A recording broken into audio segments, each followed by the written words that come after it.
कि अंजलि और पंकज पुरोहित में लड़ाई होती हुई आप सबको नज़र आने वाली है, क्योंकि कहानी जो है कुछ ऐसे मोड़ पर पहुंच चुकी है जहां पर अंजलि को कोर्ट के कटघरे में बुलाकर सवाल जवाब पूछने पड़ेंगे पंकज जी से, और जिसकी वजह से दोनों में थोड़ी सी तू मैं हो जाएगी। तो ये होता क्यों है ये मैं आपको समझाती हूँ।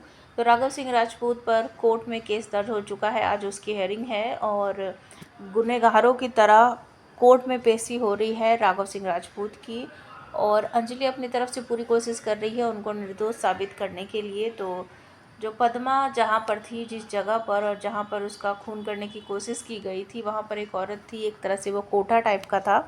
तो वहाँ की जो मालकिन थी, इन सारी लड़कियों के ऊपर की जो हेड थी, उसको बुलाया जाता है उसकी गवाही दर्ज करने के लिए। तो अंजलि उससे सवाल जवाब करती है और उसके बाद उसको बाहर जाने के लिए कह देती है, और उसके बाद जज साहब के आदेशानुसार पंकज पुरोहित को बुलाया जाता है और उससे अंजलि बातचीत करने के लिए उसको बुलाती है। तो पंकज पुरोहित की बहुत सारी तारीफ़ करती है और सैल्यूट भी मारती है अंजलि, लेकिन उसके बाद कहती है कि सर, अब मुझे ऐसा लग रहा है कि आप जिस तरीके से कहा जाता है ना कि कीचड़ में खिलता है कमल, आप बिल्कुल वैसे ही हो। इतने सालों से ईमानदारी से काम कर रहे हो और आप बिल्कुल कमल के जैसे ही हो, और जो रिश्वत नाम का या करप्शन नाम का जो कीचड़ है वो आपको बिल्कुल भी नहीं छू पाया है। लेकिन सर, आज मुझे ऐसा लग रहा है कि आपसे कहीं ना कहीं गलती हो गई है।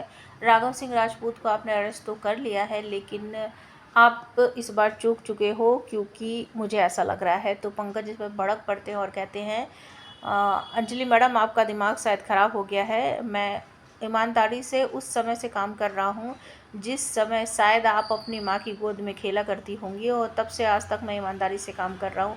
तो आप मुझसे इस तरीके से बात नहीं कर सकती, मुझ पर कोई भी आरोप नहीं लगा सकती। लेकिन अंजलि अपना पॉइंट यहाँ पर क्लियर करते हुए कहती है कि मैं आप पर कोई आरोप नहीं लगा रही हूँ, मैं सिर्फ आपसे कह रही हूँ कि इस केस में आपसे कहीं ना कहीं चूक हो गई है।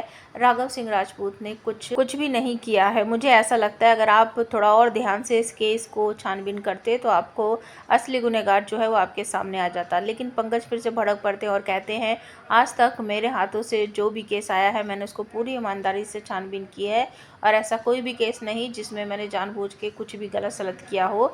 जैसा मुझे दिखा मैंने वैसा ही किया है। अब जो मुझे दिखेगा मैं उसी चीज़ पर यकीन करूँगा। इनके हाथ में चाकू था और सामने पद्मा की बॉडी पड़ी हुई थी, तो मैं तो इन्हीं को गुनहगार समझूंगा। हम तो सबूतों के बिना पर सब कुछ करते हैं। जब चाकू पर इन्हीं के फिंगरप्रिंट है तो मैं इन्हीं को अरेस्ट करूँगा।